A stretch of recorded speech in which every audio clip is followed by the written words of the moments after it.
Welcome to my channel. மாடி தோட்டம் வச்சுருக்காங்க. கொஞ்ச நாள் தொடர்ந்து மழை பெய்யறனால மாடி தோட்டத்தை வந்து பராமரிக்க முடியாமல் போச்சு. அதனால் செடியை விட களைகள் வந்து அதிகமாக இருக்குது. இன்றைக்கி கொஞ்சம் நேரம் கிடச்சிருக்கனால ஒரு பாதி மாடியவாவது க்ளீன் பண்ணிடலாம் அப்படின்னு சொல்லிட்டு வந்திருக்கோம். பூத்து முடிஞ்சிருச்சு. அதனால் திரும்ப நம்ம வந்து அதை கட் பண்ணி விட்டால் தான் திரும்ப வந்து தழைஞ்சு பூக்கும். அதனால் செடிகளை ஃபுல்லாக கட் பண்ணிடலாம்.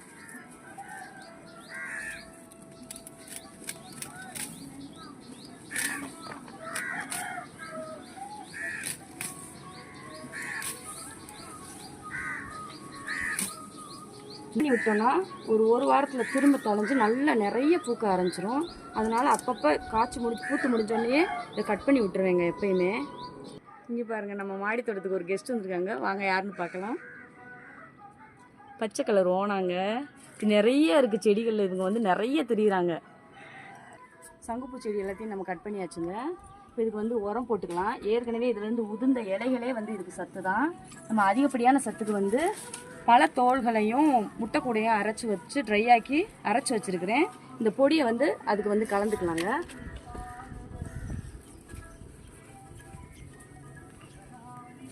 எல்லா செடியிலையுமே இது வந்து நான் கலந்துருவேன். இது மந்த்லி 1 டைம் எல்லாத்துக்குமே கொடுத்துருவேன் கொஞ்சம் கொஞ்சம்.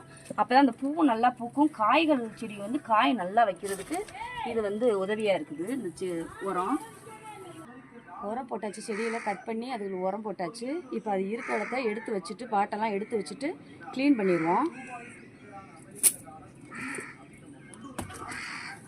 இந்த மாதிரி இலைகள் வந்து கீழே இருந்ததுன்னா மழை தண்ணி வந்து நின்றுட்டு தண்ணி கீழே இறங்க நிறைய வாய்ப்பு இருக்குது. அதனால் வாரத்துக்கு ஒரு தடவையாவது எல்லாம் கல் எல்லாத்தையும் எடுத்து வச்சு க்ளீன் பண்ணிட்டா ரொம்ப நல்லதுங்க.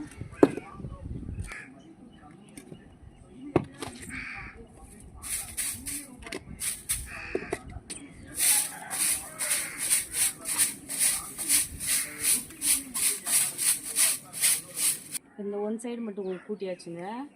இந்த மாதிரி கொஞ்சம் சுத்தமாக இருந்தால் மட்டும்தான் மாடி கொஞ்சம் டேமேஜ் ஆகாமல் இருக்கும். அதனால் அடிக்கடி கூட்டுறது நல்லது. எனக்கு வந்து நேரம் கிடைக்காதனால கூட்டாமல் விட்டுட்டு இன்றைக்கி எல்லாத்தையுமே க்ளீன் பண்ண போகிறோம்.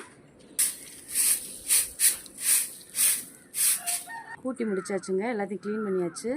அடுத்து வந்து நம்ம வந்து அவரை விதை நடலாம். இப்போ வந்து மண் கலவை பார்த்திங்கன்னா இது வந்து 3 மாதம் ஆச்சு நான் கலந்து வச்சுருந்த கலவை.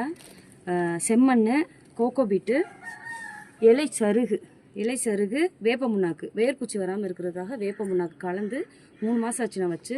பாருங்கள், இப்போ எதுவுமே தெரில, வெறும் மண் மட்டும் தான் தெரியுது. எல்லா உரமும் வந்து இதோட மக்கிருச்சு. இதுக்காக வேலை பார்க்குறதுக்கு என் பாப்புக்குட்டி வந்திருக்குது. எனக்கு ஹெல்ப் பண்ணுறாங்க. அவங்க வந்து அவரை விதை நட போடுறேன். இதில் 12க்கு 12 க்ரோ பேக் எடுத்துருக்கோம்.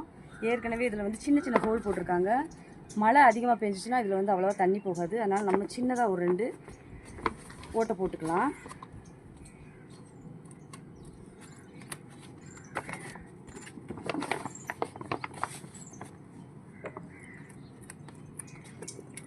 க்ரோ பேக்கில் நம்ம வந்து கலந்து வச்ச மண்ணை அள்ளிக்கலாங்க.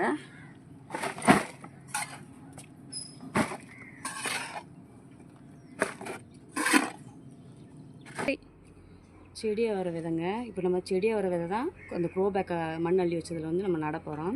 ஒரு க்ரோ பேக்குக்கு ஒரு விதை போட்டால் போதும். செடி அப்போ தான் பெருசாக வந்து காய்கள் வந்து நிறைய கொடுக்கும். 2-3 போட்டோம்னா காய்கள் வந்து கம்மியாக தான் இருக்கும். ஒரு விதை மட்டும் இப்போ நட்டுக்குருவோம்.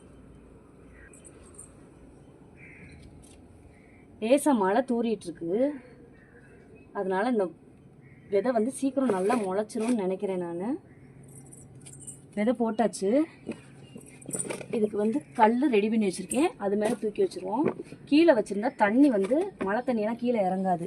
இந்த மாதிரி தூக்கி வச்சிட்டோம்னா நம்ம 2 ஹோல் போட்டிருக்கோம். அது வழியாக எக்ஸ்ட்ரா தண்ணியெல்லாம் கீழே இறங்கி போயிடும். தண்ணி அதிகமாக இருந்துச்சுன்னா செடி அழுகி போயிடும். தண்ணி வெளியேற மாதிரி எல்லாத்துலேயுமே 2 ஹோல் போட்டு வச்சிட்டிங்கன்னா தண்ணி வெளியேறி போகிறதுக்கு நல்லா இதாக இருக்கும். செடி வந்து நல்லா ஹெல்த்தியாக வளரும். எனக்கு மரம் செடிகள்லாம் ரொம்ப பிடிக்குங்க. என் வீட்டை சுற்றி எல்லாமே நிறைய மரங்கள் வச்சுருக்கேன். பாருங்கள்,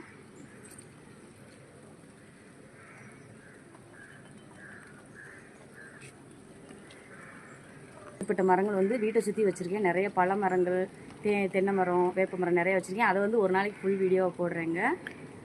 என்னோடய சேனலை வந்து சப்போர்ட் பண்ணுங்கள், சப்ஸ்கிரைப் பண்ணுங்கள், லைக் பண்ணுங்கள், ஷேர் பண்ணுங்கள். இவ்வளோ நேரம் என்னோடய வீடியோவை பார்த்ததுக்கு ரொம்ப நன்றிங்க. வணக்கம்.